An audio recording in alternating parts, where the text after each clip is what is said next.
ഇന്നലെ രാത്രി ഇസ്രായേൽ നേരിട്ടത് ഒരു വലിയൊരു ആക്രമണമാണ് ഇറാനിൽ നിന്ന്. 200ഓളം ബാലിസ്റ്റിക് മിസൈൽസ് ആണ് ഇറാൻ ഇസ്രായേലിൻ്റെ മേൽ തൊടുത്തുവിട്ടത്. പക്ഷേ ഇസ്രായേലിന് അതിൻ്റെ യാതൊരു നാശനഷ്ടങ്ങളും തൊടുത്തുവിട്ടതിനോടൊപ്പം തന്നെ ഒന്നും സംഭവിച്ചിട്ടില്ല.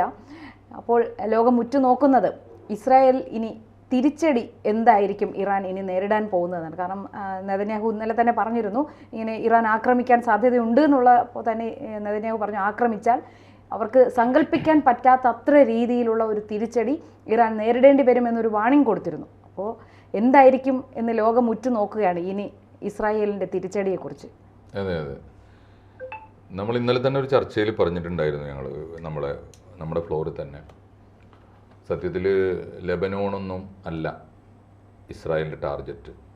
എത്രയോ കാലമായി ഇസ്രായേലിനകത്തേക്ക് നേരിട്ടും പ്രത്യക്ഷമായും പരോക്ഷമായിട്ടും ഒക്കെ തലവേദന സൃഷ്ടിക്കുന്ന പലതരം തീവ്രവാദികളെ ലോകത്തിൻ്റെ പല രാജ്യങ്ങളിലും, അത് യമനിൽ ഹൂത്തികളാണെങ്കിൽ ലെബനോണിൽ അത് ഹിസ്ബുള്ളയാണ്, ഈ ഫലസ്തീനകത്ത് അത് ഹമാസാണ്. ഹമാസ് പക്ഷേ സുന്നി തീവ്രവാദികളാണ്, എങ്കിൽ പോലും അവരെ പ്രൊമോട്ട് ചെയ്യുന്നതിൽ ഇവർക്കൊക്കെ പങ്കുണ്ട്. അപ്പോൾ ഈ രാജ്യങ്ങളൊക്കെ ആത്യന്തികമായി ഇറാനാണ് ഇവരെയൊക്കെ പ്രൊമോട്ട് ചെയ്യുന്നത് എന്ന ധാരണ ഇസ്രായേലിന് നന്നായിട്ടുണ്ട്. അതുകൊണ്ട് ഇന്നലെ തന്നെ നമ്മൾ പ്രതീക്ഷിച്ചിരുന്നു ഇത് ഒരു ഒരുക്കം മാത്രമാണ്, ഹമാസിനെ സമ്പൂർണ്ണമായി നിഷ്കാസനം ചെയ്യുക, അങ്ങനെ ഫലസ്തീൻ എന്ന ദേശത്തെ അവർ സ്വന്തമാക്കുക. ഇതിനകത്തൊരു പ്രധാനപ്പെട്ട കാര്യം, ഇത് അക്ഷരാർത്ഥത്തിൽ ഒരു ശത്രു രാജ്യത്തെ വകവരുത്തുക മാത്രമല്ല, ലോകത്ത് ഇസ്രായേലിൻ്റെ ഒരു അധിനിവേശം കൂടിയാണ്. ഇസ്രായേലിൻ്റെ രാജ്യത്തെ വിപുലപ്പെടുത്താൻ, ഇസ്രായേൽ എന്ന രാഷ്ട്രത്തെ, ഒരു കൊച്ചു രാജ്യമായി അത് തന്നെ വലിയ തോതിൽ വലിയ പീഡനങ്ങൾ, വംശീയമായ പീഡനങ്ങളൊക്കെ ഏറ്റുവാങ്ങിയ ഒരു ജനതയാണ് ജൂതന്മാർ. ഇത് ഒരു ജൂതവംശത്തിൽ പിറന്നു എന്നതുകൊണ്ട് മാത്രം കൂട്ടക്കൊലക്കിരയായ ലക്ഷക്കണക്കിന് മനുഷ്യന്മാർ കൂട്ടക്കൊലക്കിരയായ ഒരു വംശമാണ് ജൂതന്മാർ. അവർക്ക് ലോകം അനുവദിച്ചു കൊടുത്തൊരു കൊച്ചു തുണ്ട് മണ്ണാണ് ഇസ്രായേൽ. അവിടെ നിന്നാണ് അവർ വളർന്നെത്തിയത്. ഒരു മഹാശൂന്യതയിൽ നിന്ന് വന്ന ഒരു മഹാശക്തിയാണിപ്പോൾ. അപ്പോൾ അതുകൊണ്ട് അവരിപ്പോൾ ചെയ്യുന്നത് അവരുടെ രാജ്യം വിപുലമാക്കാനും കൂടിയുള്ള, അതിന് അന്താരാഷ്ട്ര ഏജൻസികളൊന്നും അവർക്ക് പ്രശ്നമല്ല. UN ധിക്കരിക്കേണ്ട നേരം ധിക്കരിക്കും. അമേരിക്ക വന്നിട്ട് യുദ്ധം നിർത്തണം എന്ന് പറഞ്ഞാൽ നിർത്തൂല. കാരണം അവരുടെ അജണ്ട ഇപ്പോൾ വേറെയാണ്. ഇപ്പോൾ സംഭവിച്ചു കഴിഞ്ഞിരിക്കുന്നത്, ഈ റിവർ ടു സീ ആയിരുന്നു പണ്ട് ഇസ്രായേലിൻ്റെ അതിർത്തി. അതായത് ജോർഡാൻ റിവർ മുതൽ ജോർഡാൻ റിവറിൻ്റെ കിഴക്ക് ഭാഗം മാത്രം ഇസ്രായേൽ, പടിഞ്ഞാറ് ഭാഗം ഫലസ്തീൻ. അവിടെയാണ് ഈ ഗസയും വെസ്റ്റ് ബാങ്കും ഒക്കെ ഉള്ളത്. ഇപ്പോൾ ഇസ്രായേൽ തീരുമാനിച്ചിരിക്കുന്നത് അവരുടെ രാജ്യത്ത് കഴിഞ്ഞ ഒരു കൊല്ലമല്ലേ, ഒക്ടോബർ 7-നല്ലേ അത്, അവരുടെ രാജ്യത്ത് നുഴഞ്ഞു കയറി സമാധാന ഭംഗം വരുത്തുകയും അവിടുത്തെ സ്വൈര ജീവിതം തടസ്സപ്പെടുത്തുകയും ചെയ്യുന്ന ഒരു നിത്യ തലവേദനയാണ് ഈ ഹമാസ്. അവരെ വകവരുത്തുക മാത്രം, അവരെ വകവരുത്താൻ അവരെ തെരഞ്ഞു പിടിച്ച് വന്നാൽ മതി. ഇവരുടെ കയ്യിൽ കൃത്യമായിട്ട് ശത്രുവിൻ്റെ മാത്രം തലച്ചോറിൽ നുഴഞ്ഞു കയറുന്ന ഏറ്റവും അത്യന്താധുനികമായ ആയുധങ്ങളൊക്കെ ഉണ്ട്.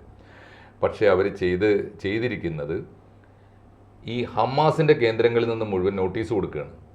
ലഘുലേഖകൾ വിതരണം ചെയ്തിട്ടുണ്ട്. അത് നോട്ടീസ് കൊടുക്കുന്നത്, ഒന്ന്, നിങ്ങൾ പ്രാണനും ഭയമുള്ളവരൊക്കെ മാറിക്കൊള്ളുക, ഞങ്ങൾ ഈ ഹമാസിനെ മുഴുവൻ വകവരുത്തുന്നു മാത്രമല്ല ആ പ്രദേശം മുഴുവൻ ഞങ്ങൾ ഒക്യുപ്പൈ ചെയ്യും.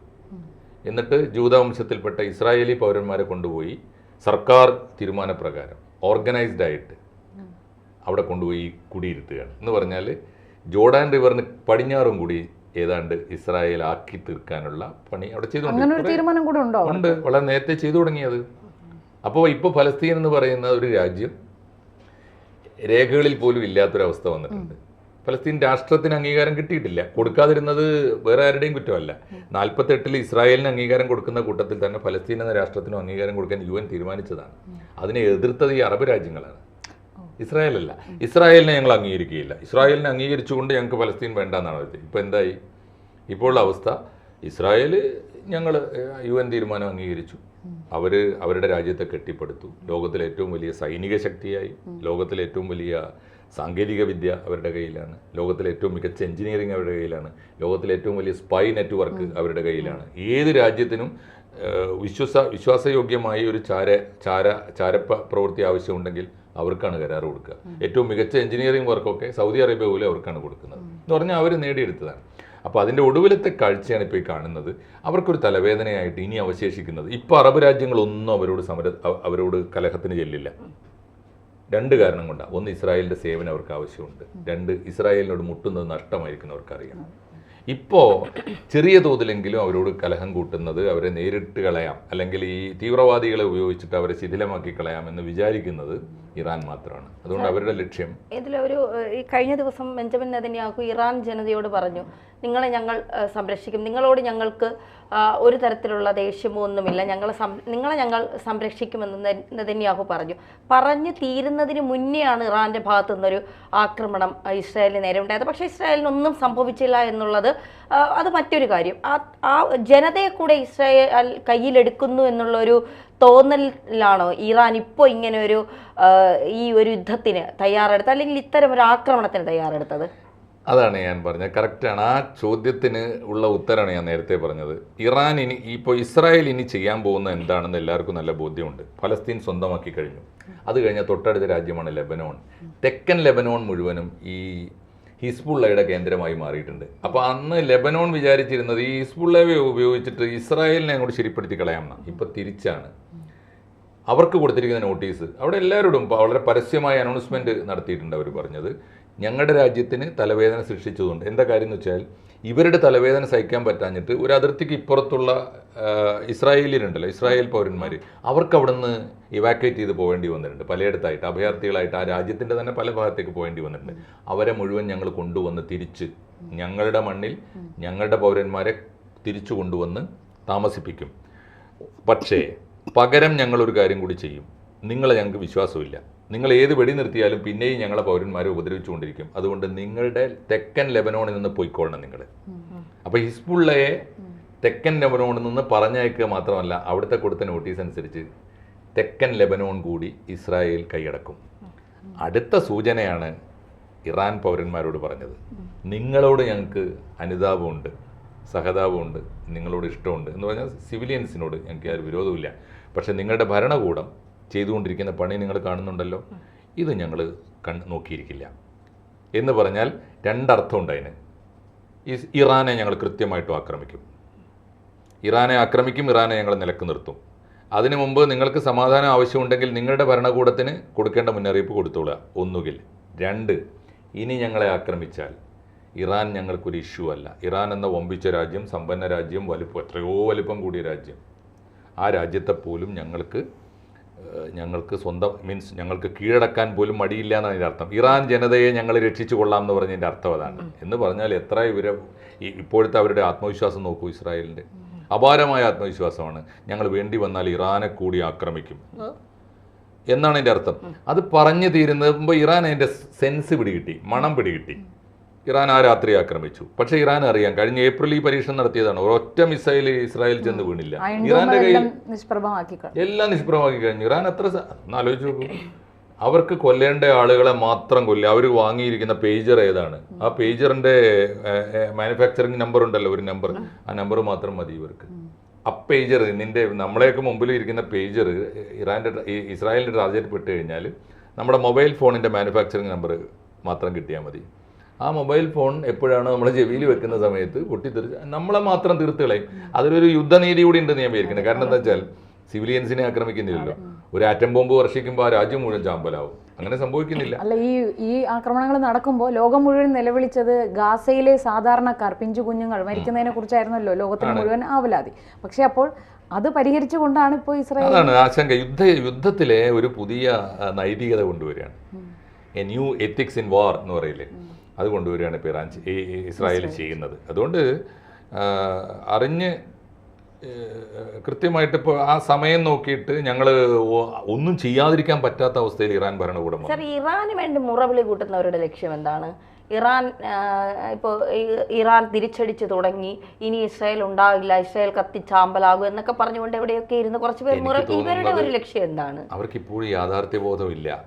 അറബ് ലോകത്ത് എവിടെയെങ്കിലും ഏതെങ്കിലും രാജ്യം ഇറാന് വേണ്ടി ഇപ്പോൾ ഇളകുന്നുണ്ടോ എന്ന് ചോദിച്ചു, ഇല്ല എന്ന് മാത്രമല്ല, ഒരു കാര്യം കൂടി ഓർത്തോളൂ, ഇറാനെ നിലക്ക് നിർത്തേണ്ടതുണ്ട് എന്ന് അറബ് ലോകത്തിനും അറിയാം. 2 കാരണങ്ങൾ. ഒന്ന് വംശീയമാണ്, ഇറാൻ ഒരു ഷിയ രാജ്യമാണ്.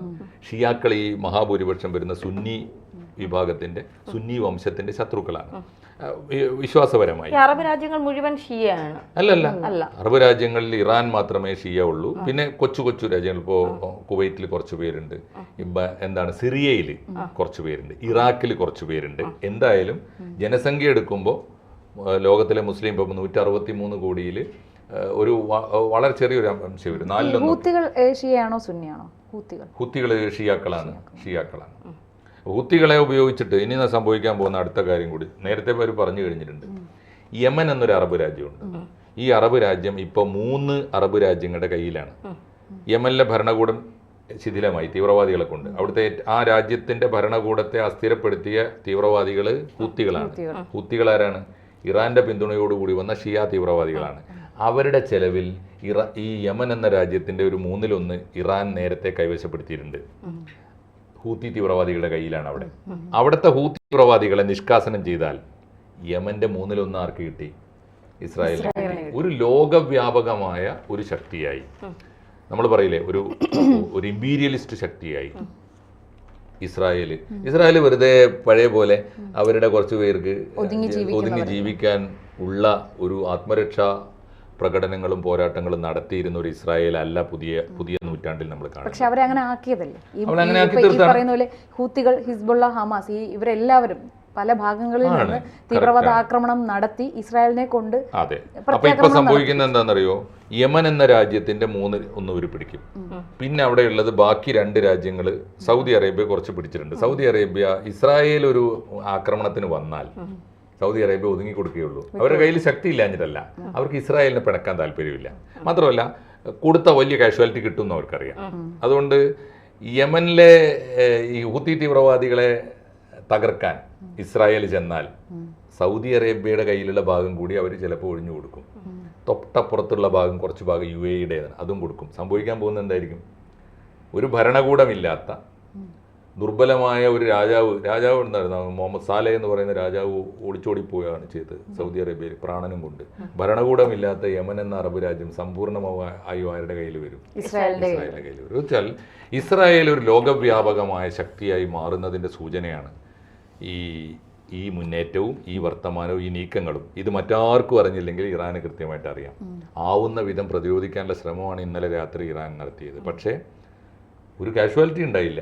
ഇറാനിൽ എൻ്റെ പരിചയത്തിൽപ്പെട്ട ഒരാൾ അവിടെ നേഴ്സായിട്ട് വർക്ക് ചെയ്യുന്നു. രാത്രിയിൽ അവർ മെസ്സേജ് വന്നിരുന്നു, ഏതാണ്ട് ഒരു മണിക്കൂർ നേരത്തേക്ക് നിങ്ങളൊക്കെ ഹൈഡ് ഔട്ടിൽ പോകാൻ പറഞ്ഞു. സുരക്ഷിത താവളങ്ങളുണ്ട് ഇസ്രായേലിനകത്ത്. കാരണം അവർ ഇത് കണ്ട് വളർന്നവരാണ്. എല്ലാ കാലത്തും ആക്രമണങ്ങൾ നേരിട്ട്. അങ്ങനെ ആ ജനതക്ക് യുദ്ധം ഒരു ഇഷ്യൂ അല്ല. അവർക്ക് പ്രതിരോധിക്കാനുള്ള എല്ലാ സംവിധാനം. ഒരു വീടിനേക്കാൾ വലിപ്പത്തിൽ അണ്ടർഗ്രൗണ്ട് താവളങ്ങൾ, 8-10 നിലകളുള്ള അണ്ടർഗ്രൗണ്ട് താവളം. ചില്ലറക്കാരല്ല അവർ. അതുകൊണ്ട് പറഞ്ഞു എല്ലാവരും അണ്ടർഗ്രൗണ്ടിലേക്ക് പോയിക്കൊള്ളണം. ഒരു മണിക്കൂർ കഴിഞ്ഞപ്പോൾ പറഞ്ഞു ഒന്നും പേടിക്കാനില്ല, വന്നോളൂ, നിങ്ങൾ സാധാരണ ജീവിതത്തിലേക്ക് വരും. ഒക്കെ കൃത്യമായിട്ട് മെസ്സേജ് വരികയാണ് അവർക്ക്. അതാണ്. അപ്പോൾ ഇന്നലെ 200 മിസൈൽ അയച്ചിട്ട് ഒരു പൂച്ചക്കുട്ടിയെ പോലും കൊല്ലാൻ പറ്റിയില്ല എന്നുള്ളതാണ് ഒന്ന്. രണ്ടാമത്തെ കാര്യം, അതേ സമയത്ത് മറ്റൊരു സാധനം കൂടി ചാവേറുകൾക്കൊന്നും മനസ്സിലായിട്ടുണ്ട്. ഇറാൻ ഭരണകൂടത്തിന് മാത്രമല്ല, അവർക്ക് തിരിച്ചടിച്ചേ പറ്റൂ. നിങ്ങൾ എന്തെടുക്കുന്നു എന്ന് ആ ജനത ചോദിക്കും. ഇറാനികളും ചോദിക്കും, ലോകം മുഴുവൻ ചോദിക്കും. അയ്യോ എവിടെ ഇറാൻ ചോദിക്കുമല്ലോ. ഇവരെന്ത് ഭീകരന്മാരാണ്, അമേരിക്കയൊക്കെ വിറപ്പിച്ച ശക്തിയാണെന്നാണല്ലോ വെപ്പ്. അപ്പോൾ 200 മിസൈൽ അയച്ചു, ഞങ്ങൾ ചെയ്തു, അത് നിർവീര്യമാക്കി. ഈ സമയത്ത് ചാവേറുകൾക്കും ഈ ബോധം ഉണ്ടാവും. ഇറാൻ വളർത്തിക്കൊണ്ടുവന്ന ചാവേറുകൾ അവർക്ക് തന്നെ തലവേദനയായി തീർന്നിട്ടുണ്ട്. ഈ ചില വാർത്താ ഏജൻസികൾ പറയുന്നത് ഇസ്മായിൽ ഹനിയ എന്ന ഹമാസ് നേതാവിനെ ഇറാനിൽ വെച്ച് കൊല്ലപ്പെട്ടല്ലോ, അത് ഇറാൻ പോലും അറിയാതെയാണ് എന്നാണ് പറയുന്നത്. ഇറാൻ ഭരണകൂടത്തിന് അങ്ങനെ ഒരു തലവേദനയിലേക്ക് പോകാൻ താല്പര്യം ഉണ്ടായിരുന്നില്ല. കൃത്യം പറഞ്ഞാൽ ഇപ്പോൾ ഇസ്രായേൽ നടത്തുന്ന ഈ യുദ്ധങ്ങളുണ്ടല്ലോ, ആ യുദ്ധം അവരുടെ തന്നെ ചെലവിൽ വളർന്ന തീവ്രവാദികൾ ഉണ്ടാക്കിയതാണ്. അതും അവർക്കറിയാം. അതുകൊണ്ട് അവരെ പോറ്റാനും ഇപ്പോൾ ഇറാൻ ഭരണകൂടത്തിന് താല്പര്യമില്ല. അത് ഈ തീവ്രവാദികൾ മനസ്സിലാക്കിയിട്ടുണ്ട്. ആ കൂട്ടത്തിൽ ആരൊക്കെയോ 2 പേരെ ഇന്നലെ അവിടെ പിടിച്ചിട്ടുണ്ട്. അവർ നടത്തിയ വെടിവെപ്പിലാണ് അവിടെ മരണം. അത് അവർ പ്രതീക്ഷിക്കുന്നില്ല. ആകാശത്തിലൂടെ 200 മിസൈൽ വരുമ്പോൾ അതിനെ നിർവീര്യമാക്കാൻ ഒരു രാഷ്ട്രം ശ്രമിച്ചുകൊണ്ടിരിക്കുമ്പോഴാണ് അകത്ത് 4 പേര് കൈത്തോട്ട് കൊണ്ട് വെടിവെക്കുന്നത്. ആ ചാവേറുകളായിരിക്കും ഇനി ഇവരുടെ ടാർഗറ്റ്. ഒന്നുകൂടി ആ കൂട്ടത്തിൽ ഓർക്കേണ്ടതുണ്ട്, ഇസ്രായേലിന്റെ ബന്ദികൾ, ഇസ്രായേലികളായ 106 പേര് ബന്ദികൾ ഉണ്ടായിരുന്നു ഇവരുടെ കയ്യിൽ. 6 പേരെ മാത്രമേ മോചിപ്പിച്ചിട്ടുള്ളൂ. ആ 100 പേർക്ക് ഇനി എന്ത് സംഭവിക്കുമെന്ന് കണ്ടറിയണം.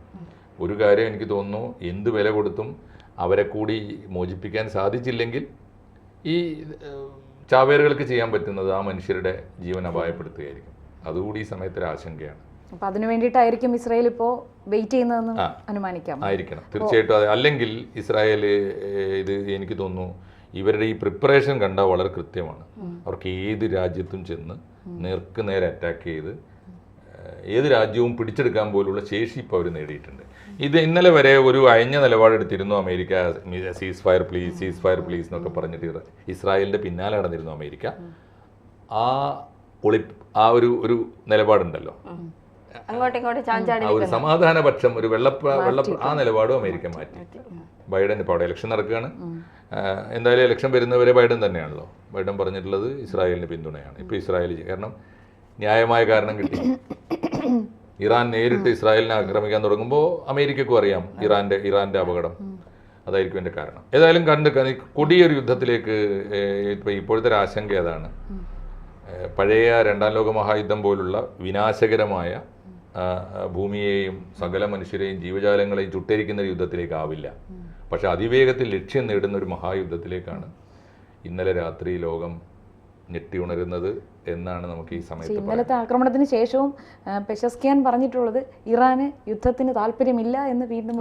സത്യമാണ് കേട്ടോ, സത്യമാണ്. രണ്ട് കാരണം, അവര് ഇപ്പോൾ ഇന്നത്തെ ഇസ്രായേലിനെ അപേക്ഷിച്ച് അവർ ദുർബലരാണ് എല്ലാ മേഖലയിലും. വേറൊന്ന്, ഇസ്രായേലിനകത്ത് ഇല്ലാത്ത ആഭ്യന്തര പ്രശ്നങ്ങൾ ഇറാൻ നേരിടുന്നുണ്ട്. ഇറാനിലെ പൗരന്മാർ ഇറാൻ ഭരണകൂടത്തെ വളരെ ഭീകരമായി കുറ്റപ്പെടുത്തുന്നുണ്ട്. ഇറാന്റെ ഇന്നലെ വരെയുള്ള സകല നയങ്ങളും തെറ്റായിരുന്നു എന്ന് ഇപ്പോഴത്തെ പ്രസിഡന്റ് പറഞ്ഞുകൊണ്ടിരിക്കുന്നുണ്ട്. ഖുമൈനി തൊട്ട് അനുവർത്തിച്ച മതഭീകര നിയമങ്ങൾ മുഴുവനും തിരുത്തേണ്ടതാണ് എന്ന വാദം അവിടെ ഉണ്ട്. എന്തായാലും ഇസ്രായേൽ ഇനി എന്തൊക്കെയാണ് ആക്രമണങ്ങൾ ഉദ്ദേശിക്കുന്നത്, ചാരസംഘടനയായ മൊസാദ് വഴി ഏതൊക്കെ തരത്തിലുള്ള തന്ത്രങ്ങളാണ് ഇറാനെതിരെ പ്രയോഗിക്കാനിരിക്കുന്നത് എന്നൊക്കെയുള്ളത് ഇപ്പോൾ വരും മണിക്കൂറെന്ന് നമുക്ക് പറയാൻ പറ്റില്ല, പക്ഷേ വരും സെക്കൻഡുകളിൽ നമുക്കത് മനസ്സിലാക്കാൻ സാധിക്കുമെന്ന് പ്രതീക്ഷിക്കാം. എന്തായാലും ഒരു യുദ്ധത്തിന് തന്നെയാണ് തയ്യാറെടുപ്പുകൾ നടക്കുന്നത്, കോപ്പ് കൂടുന്നത് എന്നുള്ളത് ഒരു യാഥാർത്ഥ്യം തന്നെയാണ്. തീർച്ചയായും.